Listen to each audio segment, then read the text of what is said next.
কৃষি প্রধান দেশ এখনো আপনি গার্মেন্টস বলেন, আপনি রেমিটেন্স বলেন, যাই বলেন এখনো বাংলাদেশের 60% মানুষ কৃষির সাথে জড়িত। সেই প্রেক্ষাপট তাদের কোনো ধর্মঘট নাই, তাদের কোনো সিবিএ নাই, তাদের কোনো ট্রেড ইউনিয়ন নাই, কিচ্ছু নাই। ধুঁকে মরে।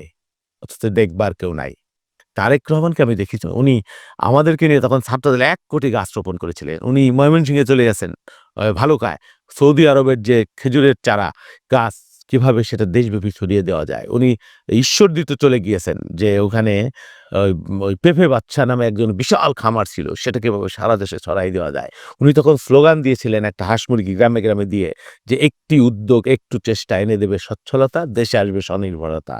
এইবারও আমরা তারেক সাহেবকে দেখছি। আমরা অনেকবার তার সাথে ম্যারাথন মিটিং করেছি যে বাংলাদেশের কৃষি সেক্টরকে নিয়ে কিভাবে আধুনিকায়ন করা যায়, কিভাবে প্রান্তিক কৃষকদেরকে একটু মানে আত্মনির্ভরশীল করে তৈরি করা যায়, তাদের কিভাবে একটা মানে সরকারের সাহায্য দিয়ে আপনি জানেন না বাংলাদেশের যেই কৃষকের ১০ বিঘা জমি আছে, আগামী বছর তাকে ১ বিঘা বিক্রি করে তার সংসার চালাইতে হয়। এটা খুবই দুর্ভাগ্যজনক। আর একটা শ্রেণী, একটা গোষ্ঠী ফুলে ফেঁপে একটা দানব তালগাছ বটগাছ হয়ে যাচ্ছে।